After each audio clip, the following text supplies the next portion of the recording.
За сайн байцгаана уу? Бүгдээрээ бичлэгтэй тавтан орол та бүхэн энэ өдрийн мэндийг хүргэе. За хэрвээ та бүхэн миний өмнөх бичлэг буюу амжилттай хичээл хаан семестрийг эхлэх 8 зөвлөмж гэсэн бичлэгийг үзсэн бол би та бүхэн бүгдээрэнд нь маш их баярлалаа гэж хэлмээр байна. Та бүхэн зүгээр нэг үзээд зогсолгүй, лайк дараад, комент бичээд, сэтгэлдээ үлдээгээд, цааш нь түгээгээд бас тэрнээс гадна над руу маш гоё урмын өгсөд хэлж орж ирсэн байгаа. Тэгээ тэр бүхэнд чинь би маш их баярлсан шүү. Тэгээ та бүхнээс би маш их урам зориг авч байгаа гэдгээ хэлмээр байна. За хэрвээ та тэр бичлэгийг үзээгүй бол яг одоо миний энэ бичлэгийг төр зогсоож байгаа. Тэгэхээр очиад үзэхийг зөвлөж байна. Яагаад гэвэл миний одоо ярих байгаа зүйлүүд болохоор тэр ихний бичлэгтэй уялдаатайг араас нь орж ирж байгаа бичлэг учраас тэр бичлэгийг үзэх юм бол энэ контент арай илүү өөр өгөөжтэй, танд арай илүү хүртээлтэй байх юм болов уу гэж бодож байна. За тэгээ хэрвээ та бүхэн тэр бичлэгийг үзсэн бол намайг хичээлийн семестр буюу хагас жилиг ерөнхийд нь ингээд календар дээрээ зоогоод хөтлөө тавьчдгийг та бүхэн харсан байх. Тэгээд тэр том хагас жилийн төлөвлөгөөгөө би сар-сараар нь хөөгөөд сар-сараа бол 7-7 хоног нь хараа явдаг. Тэгээд мэдээж 7-7 хоногийн төлөвлөгөөг хагасаа мөцсанд нь өөртөө заавалчгүй 2-3 цаг гаргаж байгаа төлөвлөлөд нэмэх юм байвал нэмээд хасах юм байвал хасаад тэгээд төлөвлөгөөндөө өөрчлөлт оруулаад дахин батутгаад аваа явдаг байгаа. За энэхүү арга барилыг ер нь хараад үзэх юм бол ард нь гарахыг хүссэн том ажлаа ингээд томоор нь зоож өчөөд тэрийг маш олон жижиг хэсэг болгоод хуваадаг л та тэгснэрээ одоо би тэрийг айгүй хэцүү гэж хардггүй энэ жижиг алхмыг хийж чадна шүү дээ. За энийг хийчихээ. За дараачих ингээд олон жижигхэн алхамд хувааж тавих юм бол та тэр том ажлаар айгүй амархан гарчдаг. Тэгээ энэ ч угаасаа таны сэтгэл зүйтэй маш холбоотой байдаг. Ингээд нэг л хэцүү гэж харахаас илүүгээр айгүй олон амархан жижигхэн алхмууд юм байна гэсэн айгүй тийм эрэг үзэл бодолтой болчдөг давуу талтай байгаа. Хэрвээ хагас жилийн дараа ч юм уу жилийн дараа 5 жилийн дараа өөртөө төлөвлөгөө тавьсан байгаа бол тэрийг та заавалчгүй би тэрийг хийсний дараа сургуулаа төгссөний дараа ажилд орсны дараа гэж ирээдүйн цаг дээр нь байлгалгүй тэр том төлөвлөгөөгөө та яг өөрийнхөө одоо цаг дээр авчирч амьд болгох хэрэгтэй шүү. Яг өдөр тутмынхаа амьдралд оролцуулах ёстой тэр төлөвлөгөөгөө. Тэгэхгүй ихэнх хүмүүс ингээд за би жилийн дараа яг тийм юм эхлүүлнэ гэж бодсон байгаа гэд тэгвэл тэрийг та өдөр болгон тэр алхамтайгаа ойртох нэг зүйлийг хийж байх ёстой. Тэгэх юм бол таны өдөр тутмын чинь амьдрал маш өр өгөөжтэй, утга учиртай өнгөрдөг.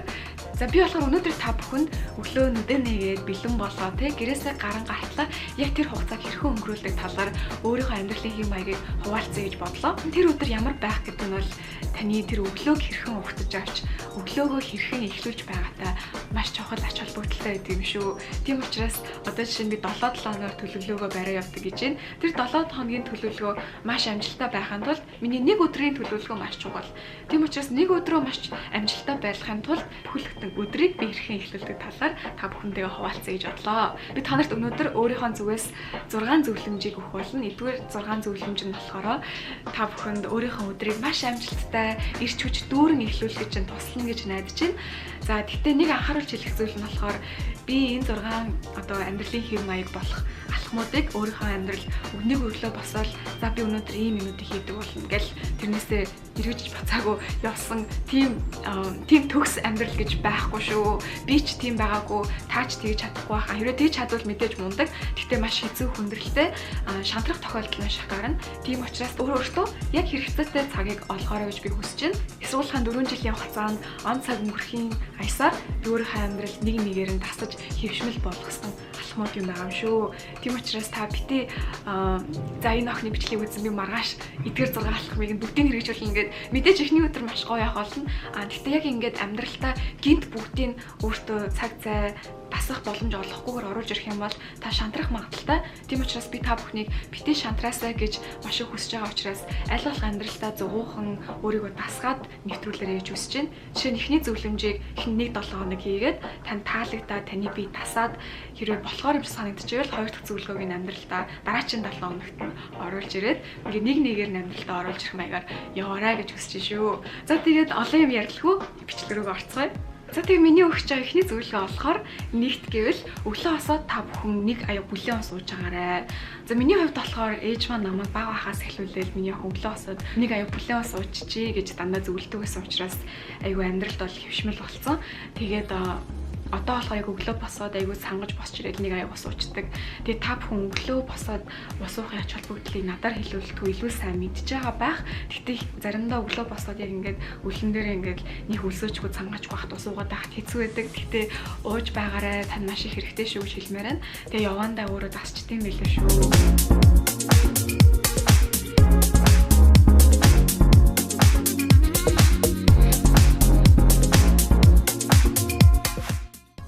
Хоёр дахь зөвлөмж болохоор та бүхэн өглөө босоод яг орныхаа хажууд ямар нэгэн байдлаар сонголтын дасгал хийж байгаараа зөвлөмөр байна. За би болохоор орныхаа хажууд өглөө болгон йогныхон дэгсрийг тавьж агаад анх ингээд жоохон сонголтын дасгал хийждэг байсан.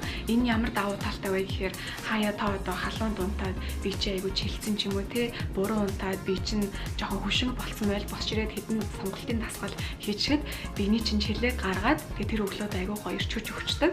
Тэгээд манай гэрийн хажууд нэрээ йогийн студ нэгдээд тэгээ би түрүүчийн семестр 3 өдөр нь өглөө яваад тэгээ 7 өдрийн үлдсэн 4 өдөр нь оройн ангид нь явдаг болж өөртөө хөвшүүлсэн байгаа. Тэгээд одооноос би удахгүй явж эхэлнэ. Тэгээ би болохоор өглөө хасаал ер нь нэг аяг асуучаад йогныхоо дэгсрийг аваад альчураа аваад тэгээ хуцаа өмсөөл шууд гэрийн хажууд йогийн студ ороод нэг цаг йог хийж агаад орж ирээд усанд ордог. Тэр надад бол маш их давуу талтай байсан. Яагаад гэвэл миний сэтгэл зүйн тэ амар амгалан байдлыг хадгалж авч үлдэхэд маш их хэрэг тусдсан болсон. Ялангуяа өглөөдөө ч юм уу оройдоо аль нь ч байсан хамаагүй хийгээд альжаал маш их тайлдаг. Тэгээд йог ч нэг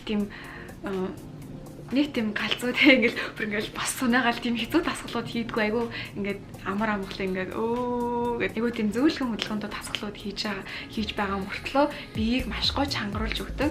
Тэгээ би чи 10 жилдээ сакс волейбол тоглож сэлдэг байсан. Тэгээ их сургууль дээрээ бас тэрийг яг спортоос нэг цаашаа хөгжүүлж чадаагүй учраас миний бие жоохон сулрах тал руу орсон байсан. Тэгээ йог хийгээд ирсэн чинь би яг дотроосоо айгу гоё чангарт юм байлээ шүү. Йог чинь нэг ясандаас айгу гоё амар амгалан 50 дасгалууд хийдэг учраас та бүхний бодол санаагч айгуу гой зэгцтэй төлөв тайван болоход тусалдаг. Миний хувьд бол ингээ хорийг гадагшуулж байгаа мэт санагддаг тийм гой дасгалын хэлбэр байгаамаа. Тийм болохоор та бүхэн яг өөртөө тохирсон өөрийнхөө хийх сонирхолтой тэрхүү дасгалыг өглөө босоод тий 10 минут ч гэсэн болно, 30 минут ч гэсэн болно, нэг цаг ч гэсэн болно. Та өөртөө хэрвээ цаг гаргаж өгч чадчихвэл дасгал заавалчгүй хийхийг батлуулгаарай гэж хэлж байна.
За тэгээд би йога хийчихэд юм уу ямар нэг дасгал хийчихэд ус буцалгаад халуун ус нэг аяг халуун ус уудаг. Тэгээд өглөө болгон халуун ус уух айгүй бие айгүй сайн яагаад гэвэл бас миний хувьд болохоор яг ингээд нэх гоё амар амгалан болоод гидс бас айгүй цэвэрлж өгч юм санагддаг. Би анх нөгөө хятад ресторанд нэг зөөгчиж үзчихсэн. Тэгэхэд хятадд ширээн дээрээ суугаад халуун ус ууя гэдэг хүмүүс. Тэгээд би анх гайхал тий яагаад ийм халуун ус ууд юм болоо гэд айгүй гайхдаг байсан л та. Тэгээд би өөрөө гэртээ нэг өдөр ууж үзээд айгүй таалагдаад барыг цай ууж байгаатай айгүй адилхан тийм мэдрэмж төрүүлдэг юм айгүй тийм гоё тайвшруулад гидс дүүргээд те ингээд хоол моолын дараа айгүй гоё байдаг. Тэг ер нь хоол шингэхэд айгүй тус тэмтэй юм шиг санагдсан. Тийм учраас халуун усын ер нь амьдралдаа ууж хэвшүүлээрэй гэж би хүсэж байна. Миний бие физиологт бол аюул сайнаар нөлөөлсөн. Та бүхэн юу ч гэсэн туршаад үз. Хэрвээ таалагдахгүй бие физиологч нь эсэргүүцчихвэл мэдээж бити үргэлжлүүлээрэй. Гэхдээ таалагдчихвэл амьдралдаа хэвшмэл олгоорой гэж хүсэж байна. Тэгээ бас ялангуяа гадаа хэрвээ та дасгал хийж аваад орж ирж байгаа бол би чинь хөлөгч байгаа ч гэсэн дотроосоо даарцсан байдаг. Тийм учраас та халуун суух юм бол яг гоё доторхоо дуулаад зүйл юм шүү.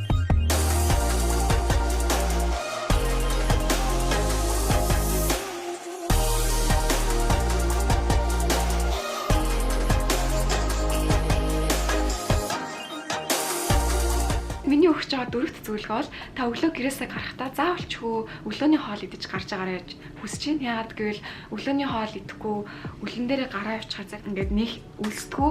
Гэхдээ ходоодонд ч айгүй муу байдаг. Тийм учраас жоохон ч ихсэн юм идээд гараарай гэж хүсэж байна. Би бол өглөөдөө oatmeal иддэг. Тэгээд би яг ингээд бүхлээр нь аваад өглөө болгон жоохныг буцалгаад идчихдэг. Тэгээ би нэг юм хийх дургүй oatmeal-ийн тэр яг өөрийнх нь амтыг л амс айгүй дуртай. Тэгээ яг хаяас ууддаг л та хаяа уудах юм бол би ингээд жоохон масл юм уу жоохон вариант тусаагаад ингээд хойлоо идэв айгүй гоё байдаг. Тэгээ нэг хүнд биш юм хүртэл айгүй гоё татгачдаг учраас миний хувьд бол өглөөний хоолнд oatmeal идэхэд маш тохиромжтой байдаг. Тэгээ та бүхэн таалагчгээл бас туршаад үзээрэй. Тэгээ өглөө ядаргаатай юм зам буцалган гэж бас бити одоор яагаад гэвэл тийм хэцүү юм биш. Зүгээр л халуун ус жоохон буцалгаал тэгээ тэрэн дээрээ хийгээл жоохон хутгаал тэгээл барыг болчдөг. Тийм учраас нэг тийм хэцүү биш. Маш хялбар юм өртлөө амин дэмээр тэгээ таны бие маш сайн өглөөний хоол юм шүү.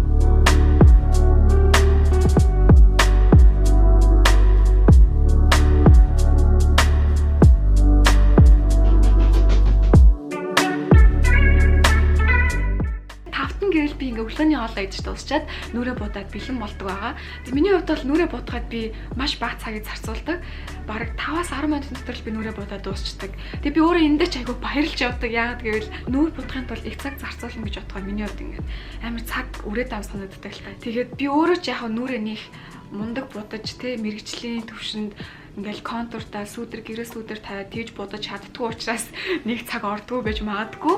Тэгээд би бол зүгээр тосоо төрхөл крем төрхөл нүдэ будаал тэгэл уруулын будаг тавиал тэгэл болоо. Бүр айгүй амархан хэлбэр процесс үүдэг. Тиймэр нь ч би байлгамаар байгаа. Тийм учраас та бүхэн надаас хэрвээ нүур яаж буддаг вэ те? Надаас айгүй тийм асуултууд орж ирсэн байсан. Нүрээ яаж буддаг вэ? Арьс арчилгаа ч юм уу те? Тийм талаар асуулт асууж байгаа бол миний тэр бичлэг маш богинохон байх болно гэж би бодож байна. Яагаад гэвэл би үнэхээр тийм их цаг зарцуулдаггүй. Янз бүрийн бүтээгдэхүүнүүд ширгэлдэггүй. Гэхдээ яг хоо ирээдүйд хийхийг бодно. Гэхдээ өглөө бол би нүрээ будахдаа үнэхээр бага цаг зарцуулдаг. Нүрээ айгүй хүнд будалт хийгээ сурцсан хүмүүст бол энэ зөвлөгөөнийг үйлчлэхгүй байх. Гэтээ яг анх будаж эхэлж байгаа те 10 жилийн охтууд ч юм уу үзэж байгаа бол анханаас нь бити өөрийнхөө арьсанд өөрийнхөө нүрэнд их бүтээгдэхүүн хэрэгжилж дасгаарай гэж хэлмээр байна. Яагаад гэвэл их бүтээгдэхүүн хэрэглээд сурчих юм бол яг тэднэрийгээ хэрэглэхгүй л бол нэг л дутууч юм шиг те атайхан харагдахгүй байгаа юм шиг царай муутай харагдаж байгаа юм шиг өөртөө итгэлгүй байдалд орох амархан байдаг. Мэдээж эмэгтэй үеийн юм чинь нэг өдөр та нүрээ будаж эхэлнэ. Нүр будах тэр процесс аль болох айгүй удаан байлгаарай гэж хүсэж байна. Би бол анх зүгээр л тэн л түрхдэг байсан. Амар инээдтэй. Арьсан дээр кремч түрхэхгүй зүгээр тэн түрхэл яв. Тэгэл өөрийгөө айгүй хөөрхөн болцсон гэж одоо явж байдаг. Тэгээ би барыг сүүл самуусаад ирвэлгэж мэрвэлгэх тэр нэмэлт алхмуудыг сүүлд л нэмж ихсэн. Тэгээд ерөнхийдөө айгүй тийм энгийн байлгаасаа гэж би хүсэж шүү. Тийг тусам та нүур будахтаа удаан цаг зарцуулдаг болдгоо юм шүү. Цаг хэмндэг болдог гэж би.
За одоо 6 дахь буюу хамгийн чухал алхмыг би та бүхэнд танилцуулах гэж байна.